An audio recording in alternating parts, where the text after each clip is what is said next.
Hey fam, Green Glamourista here, and welcome to this episode of Lavatory Lowdown. 95% of American household waste will either end up in a landfill or in our oceans. This is why it's so important to source refillable packaging when you can. The deodorant industry is responsible for 15 million pounds of waste each year. So, finding something that's either refillable or made out of paper packaging is imperative. Currently, I've been using Wild, and I am wild about this product. Not only does it come in a nice reusable case, and it's very easy to use, they have so many delicious scents. I also found skincare that comes in refillable packaging as well, so it really cuts down on your plastic consumption. If you can find a skincare company that works for you, I highly recommend making this switch.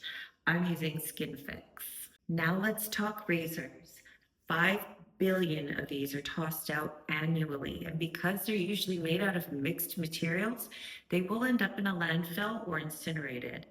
So I highly recommend switching to something like this. This is Leaf, and it's made out of refillable blades, and the unit itself is reusable. And when it comes to exfoliation, also look for natural made products. Like, duh. And don't be fooled by companies that don't list what they're made out of. If they're not listing what they're made out of, it's probably because it's plastic. I got duped into buying this sponge thinking it was natural. And then when I received it, I could tell it was very fake. I emailed the company, and sure enough, polyurethane.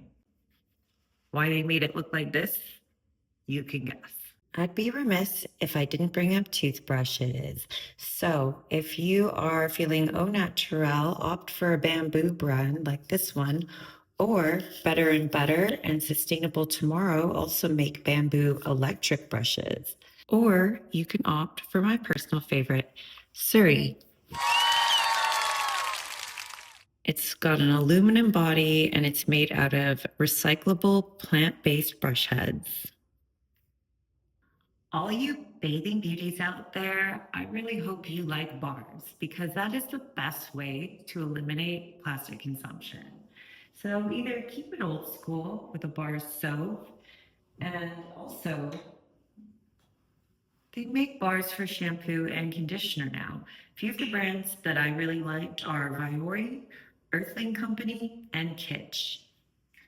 But if you absolutely have to use plastic, then do try to find a brand that maybe makes their products in bulk so that you can just refill. And this will bring your plastic consumption way down. 90% of the products on store shelves contain microplastics. And no, I'm not just talking about from the packaging, but in the actual products themselves. They come in the form of waxes, resins, microbeads, and silicones. Pro tip, if it has polypropylene or polyethylene on the label, then it contains plastic microbeads. And no one wants microbeads in our products because not only will they end up in our body directly, but they will end up in our waterways, end up in the fishies, and all the people and things that consume the poor fishies. It's just this never ending cycle, and we just don't want it. And with the influx of paper packaging on the rise, due to everyone trying to cut out plastics, look for anything with the label FSC, which stands for the Forest Stewardship Council. The Forest Stewardship Council ensures that there is no deforestation, they protect endangered forests, they ensure a living wage, and much more. In terms of toilet paper, many contain a certain type of PFAS that, when introduced to certain organic materials, converts into a much more toxic form of PFOA.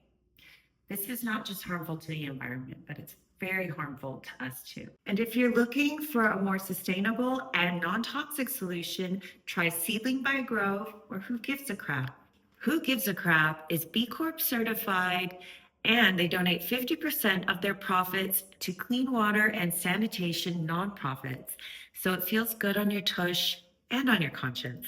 B Corp certification is another label that you want to look for when you're shopping. And if you would like to learn more about personal care products, watch this video. This next one's a doozy. Boys, please don't shy away from this topic. I know it can be a bit taboo, but I also know that someone you love is a female. The plastic in pads and tampons contribute significantly to plastic pollution, landfill waste, and resource depletion. Many menstrual products also contain harmful chemicals such as pesticides, bleach, and phthalates. They can cause even more harm since now they're being placed in your most vulnerable area. Improper disposal can lead to an increased risk of infectious disease and expose sanitation workers to harmful chemicals and pathogens. Pads are made up of 90% plastic and largely end up in landfills where they can take 500 to 800 years to break down. They have the highest carbon footprint out of all the options, from sourcing of raw materials to manufacturing and packaging.